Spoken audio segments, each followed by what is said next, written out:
Prison Bull. Hey! She's just standing there.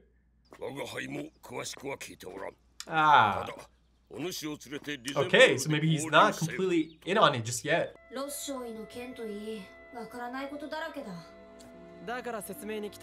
Yes, okay then.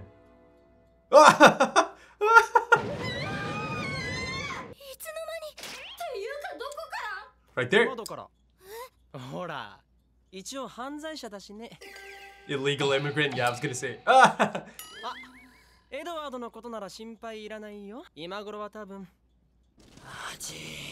Ooh. 国を出るなんて聞いてねえぞ、大佐の野郎。Ah, 目的地はまだ Mr. ですか。 Han. とっくについてるよ。ほら、クセルクセ水石だ。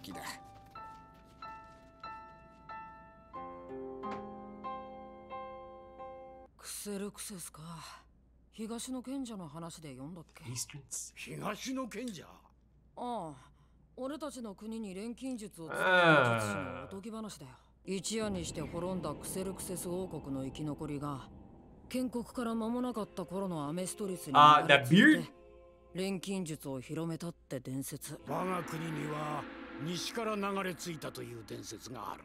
Wow. 彼が伝えた技術と真の技術が合わさり、今の練炭術となったらしい。我々は彼のことを尊敬を持って呼んでいる西の賢者と。 Yeah, that's right. That's right. なるほど。それでか。なるほど。しかし、こんだけの技術を持ちながら悪名。一夜で滅ぶなんてことがあるのかね。ただの伝説かもしれんがな。I mean, that beard looked. Ooh. 何をしている？こっちだ。 Yeah, that looks familiar, doesn't it, Ed? Yeah. Ooh. Look at this. Yes. Ah, is that? It is. 私がいた東部、あそこはいいぞ。都会の喧騒もないし、何より美人が多い。Yes, indeed. なくそ大佐。 The shirt's gone already. ロッショイが無実だと分かってた。 Ah, here you go, here you go. ヒューズ准将殺害の件ですが。 Ah.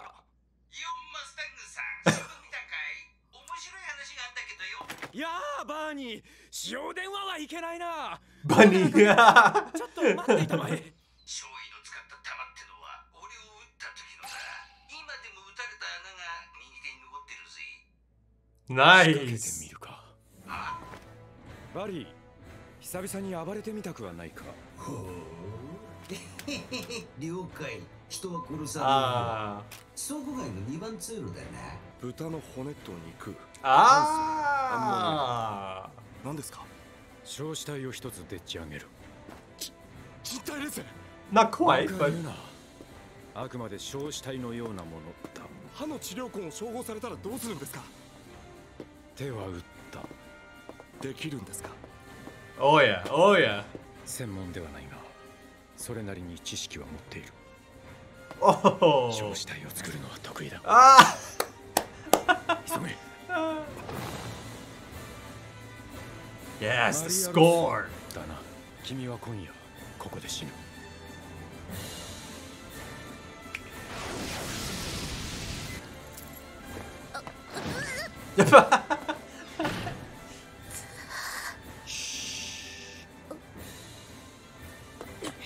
Yo, full metal. いやあ、鋼の。 Let's go, let's 鋼 go. の大将。行くぞ。 Nicely ロス done. 殿を脱獄させた際、我がとバリーが取引をしておってな。わしが若より受けた命令は、この女を東へ運ぶ。 Nice. 大佐の野郎に一杯食わされたってことだろ。口で説明するより、ロッショイと合わせた方が納得しやすいだろ。わかってるわかってる。今回は大佐の言う通りだよ。ロス少尉の救出以外にも何かあるのか。ええ、軍に救っている黒幕を釣り上げてやろうと思いましてね。第五研究所の秘密を握るバリーがあれだけ派手に暴れたんだ。必ず口封じにやってくるさ。俺はバリーってやつの体の秘密を教えてもらう代わりに手を貸したってわけ。ところがさ、俺をこんな体にした研究者はもう死んじまってるからよくわかんねえんだよ。そりゃないでしょう。I love that voice acting. アルフォンスってやつも似たような体だからあいつから聞いてくれや。ホムンクルスなんで巻き込まれちゃったんだ。これでかなりの情報が出揃った。準将殺しの真相が分かれば状況も変わるさ。ヒューズ中準将本当に死んじまったんだな。これからどうする Still processing it, eh? 禁忌を犯した俺たちに協力してくれる人がいる。怒ってくれる人。 Love this. Look at this team up. もし誰かが犠牲になりそうになったら俺が守る。他人まで守ろうだなんて傲慢かもしれない。 You have a lot of people around you. でも今の俺にはこれしか思いつかない。だから進むよ前に。 She is a beauty. ロス少尉、お主はこれからどうする？はい、真の国へ行こうと思いま Yes. す。マスタング大佐にお伝えください。救ってくださったことに感謝しますと。そして有事の際には呼び戻してください。 I'm sure she'll play a part. 命をかけて働かせていただきますと。ビンタの借り返せなかった。また今度ね。シンはどんな国ですか？ Ooh. 人も食べ物も豊かで懐の深い良い国だ。安心するがよい。 Oh. Oh. Oh no! Yes! Let's go, Barry the Butcher. The Chopper. Havoc? このタバコの匂い。タバクソイ。 You're me. Ah!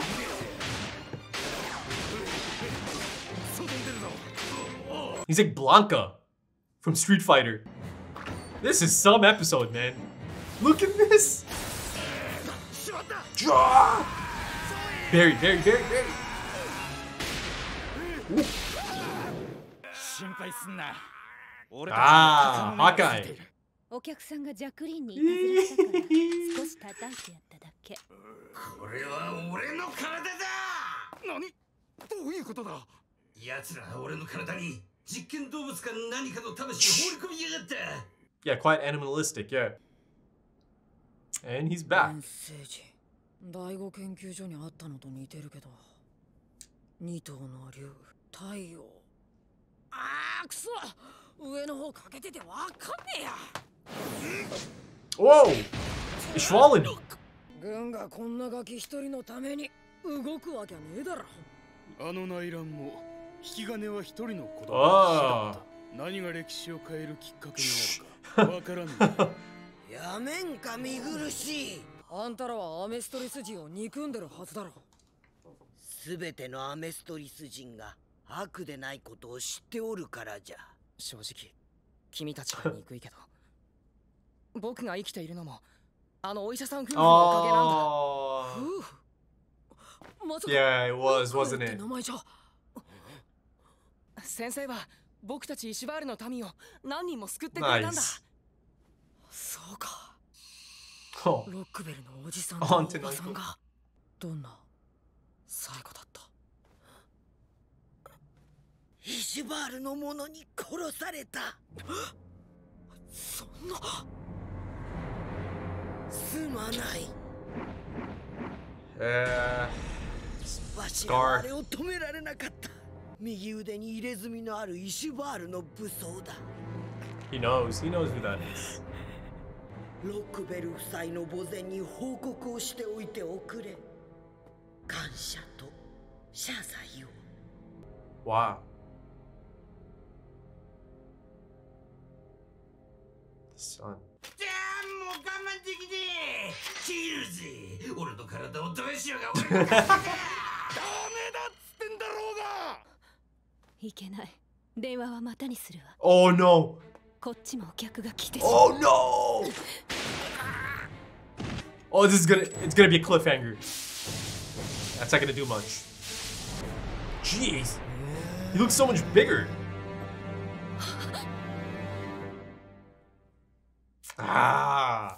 That is a fantastic episode. So good. I mean, listen, at this rate, I'm gonna have so many contenders for best episode of this series, or, you know, top 10, top 15, top 5, top 3. I mean, this one right here is one of the best. You know, this could be a contender for one of the best episodes of the series. I mean, it's insane. You know, it's actually really quite impressive how much was kind of packed into this. You know, calling it jam-packed is a bit of an understatement. But once again, the impressive bit is that it's all done so nicely. It's executed so nicely, right? The amount of story progression that can be experienced in just one episode, it's really, you know, one of the best in that sense. This series, Fullmetal Alchemist, you know, it continues to be so engaging and entertaining. I mean, this is so entertaining. I'm legitimately having such a fun time, you know, kind of engaging with this anime and all the different elements. And of course, one of the standout elements has been the fantastic ensemble cast, right? I mean, there's so many of them that I care for and I get excited for the moment they come on screen, right? And I'm really, really quite into all of their stories. And I love that the quality of these characters, this fantastic ensemble cast, really allows for these fantastic pairings, right? The mix and match, the possibilities of the mix and match is just so exciting, right? And I'm seeing it. I see it once again in this episode, right? It's kind of like a shake-up. You know, there's a bit of a different team together. And then, of course, those unique personalities and character types really kind of, you know, bounce off of each other so nicely, right? And make for such an engaging experience. And another standout element of this anime is the world building. Yes. And I mean, in that sense, this might be one of the most substantial so far. I mean, there is some really fascinating and compelling and juicy exposition and insight, especially for, you know, that place that was brought up a few episodes ago, Xerxes. Ooh. Things are getting really, really quite exciting now, aren't they? I mean, you know, this episode kind of had me a bit baffled because of some of the imagery of the Eastern Sage. Yeah, you know, it really flips a lot of things on its head. Listen, at this point, it's really, really starting to feel like Grisha Yeager all over again. And I'm speaking of Ed and El's father. The puzzling bit, or the perplexing bit about this, the form that I'm seeing here, right? And this form is associated with a fairy tale, right? Long ago, you know, Xerxes is essentially this ancient civilization that kind of meets its end overnight because of some sort of calamity, right? But overnight, you know, it kind of just being decimated overnight and disappearing overnight. I think that's the key here, right? Of course, some kind of almost not apocalyptic. I mean, actually, yes. You know, it appears that it was some sort of apocalyptic situation for Xerxes specifically, right? And again, you know, Xerxes being located smack bang in the middle of a desert as well. You know, that's really quite exciting, or not exciting, interesting as well, isn't it? But yeah, you know, I really felt the gravitas of Ed being in that place. Something about that felt really, I don't know, you know, again, that, you know, this is important. You know, Ed standing in this place, Ed facing that massive transmutation circle, the one that is actually in the first opening, in the first shot of the first opening, right? And also in the title card. I think you see a portion of it in the title card, the two dragon heads. It's kind of like the top left half of it, or not half, top left section of it. So yeah, you know, that moment felt like a major moment to me.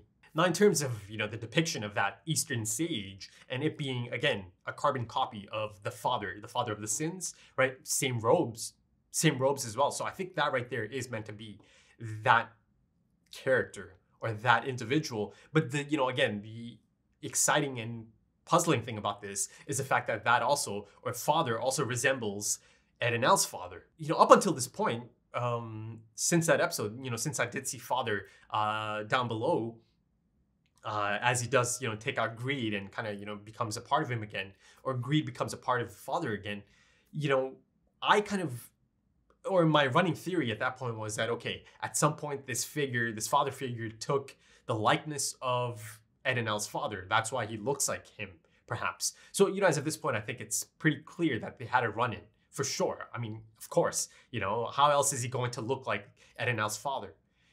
So, you know, I say that, but, you know, the really puzzling thing here is the fact that apparently this father figure, and I'm speaking of the father of the sins, he's always looked like that, or it has always looked like that. Yet he also looks just like Ed and Elle's father.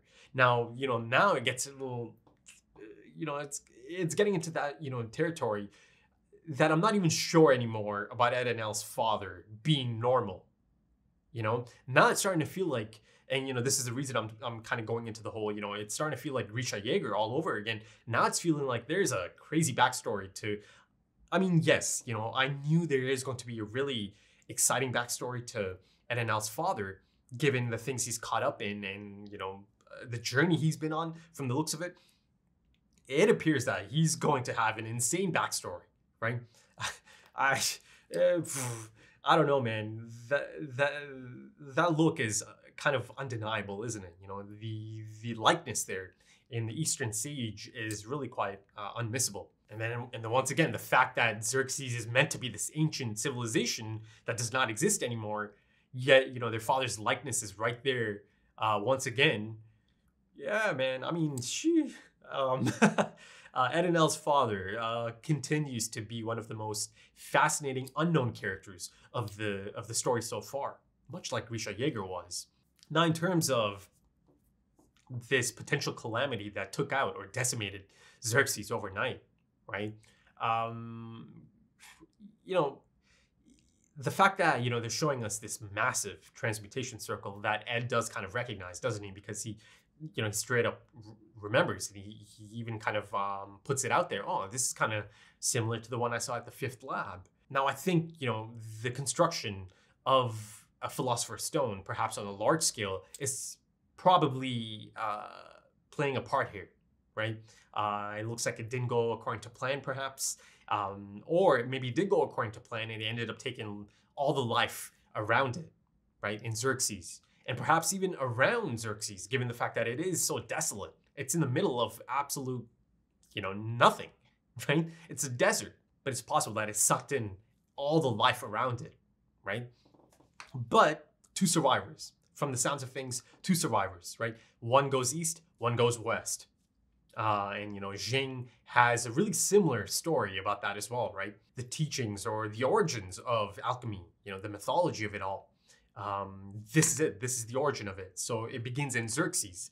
And this father figure was at Xerxes. Now, the depiction of the one that goes west, yeah, you know, that one didn't resemble father or Ed and Elle's father, you know? So that's interesting, isn't it? That's interesting. And of course, it appears that both of these survivors kind of go in opposite directions. So, you know, perhaps a lot of friction there as well in that sense. It's kind of reminding me of Lost a little bit. You know, I don't want to, you know, spoil anything. Yes, Lost is really old, but still, I'm not going to go into spoilers. But if you know, kind of. I mean, it's getting really quite exciting now, isn't it? And, you know, I love the run-in that Ed has with the Ishwalan people, right? I think it was a perspective that he needed as well, that he needed to experience. Yes, you know, there's a lot of differences, there's a lot of animosity, but you see that there is a shared humanity there as well, right? On both sides. And you see one of the elders kind of has to come in and talk some sense into some of the young ones. I mean, he's not that young, he's clearly a man, but, you know, he certainly holds that animosity, and you cannot blame them either for doing that, right? But again, you know, some of the elders, they understand that, you know, that is not really going to bring about any sort of peace or peace times, you know, this continued retaliation or resentment. And it's also reminiscent of scars sensei, Shifu, I believe he called him. Yeah, he told him the same thing. This is not the path. This is not how they go about doing these things, right? Though of course Scar is quite definitive in his stance that he's on a path that he cannot deviate from, right? He's too far gone. Speaking of Scar, it appears that he was really close to them in the beginning of that episode, right? At the train station, because I saw the little girl and the panda just in the background, and that's a really fun thing about this. There's so many great characters.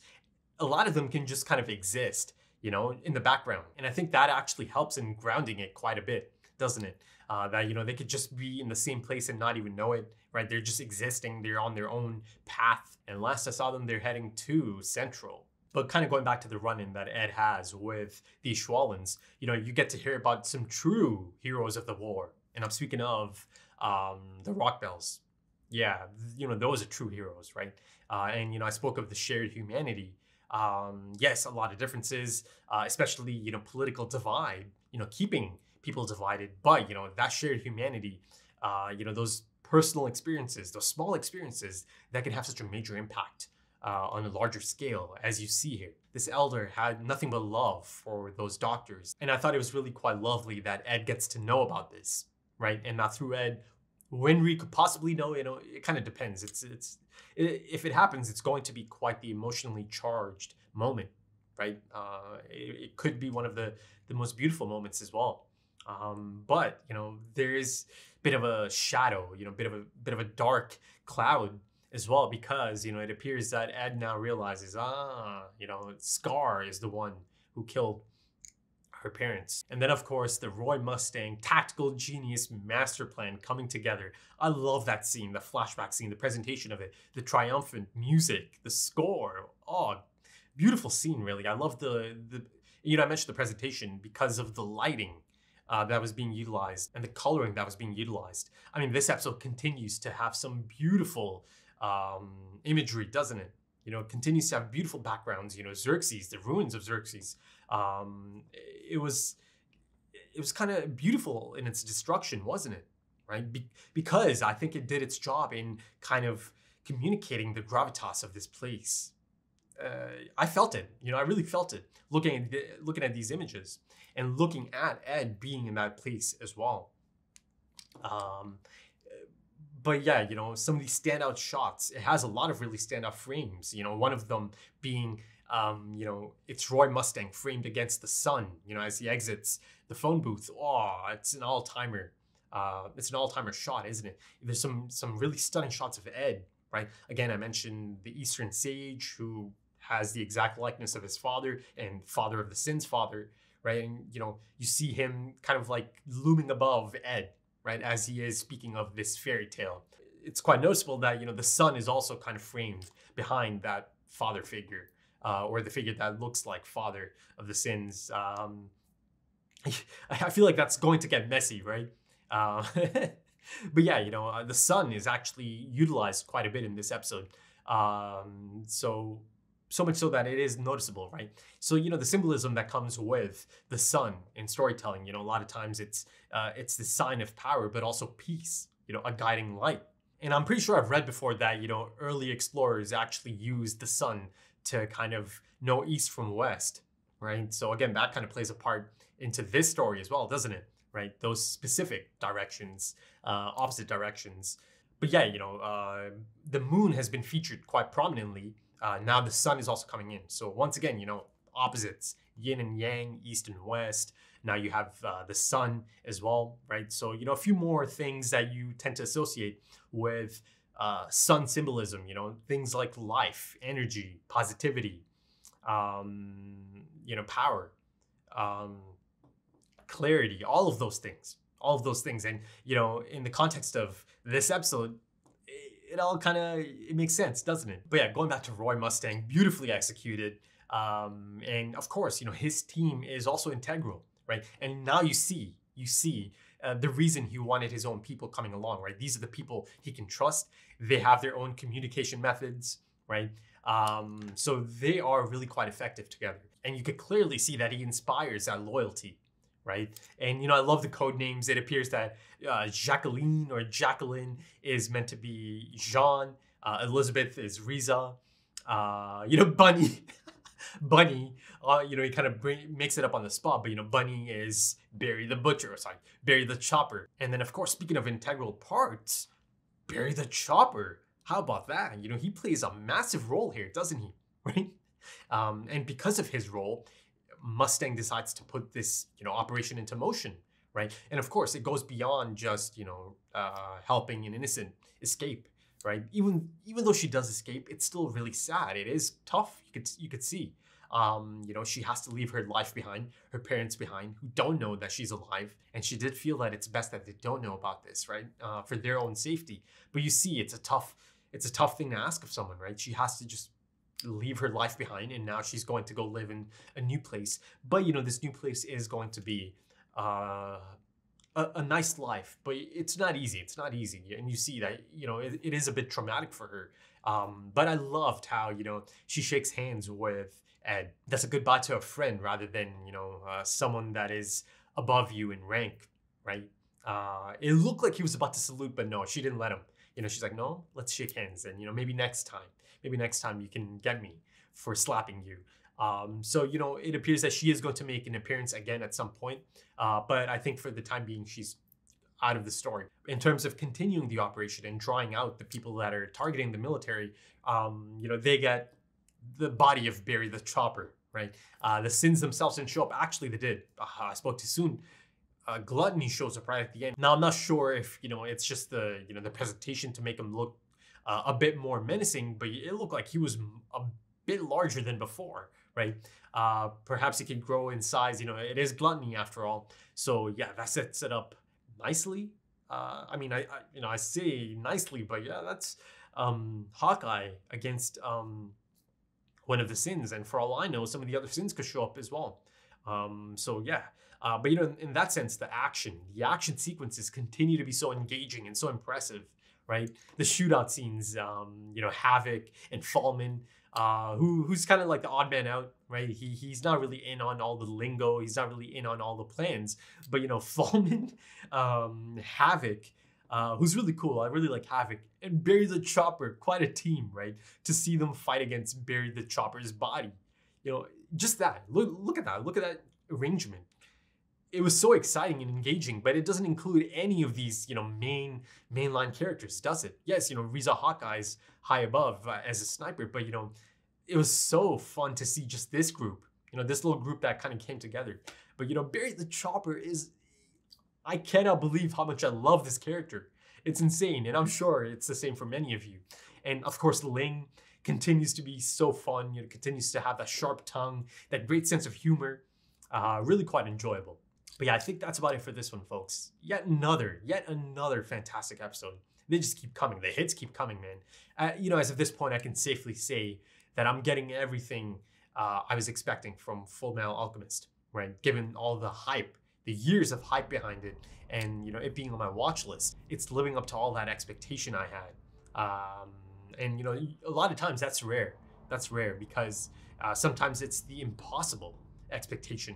You know, sometimes things become so hyped that, you know, it's almost impossible to actually live up to that expectation. But FMAB is delivering. It's delivering and then some, you know.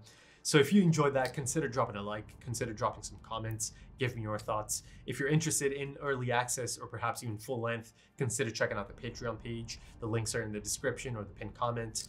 Also links for social media, if that's your thing. Right then, thank you for joining me and thank you for your time, as time is precious. And I do hope to see you again soon for the next one. Until then, take it easy.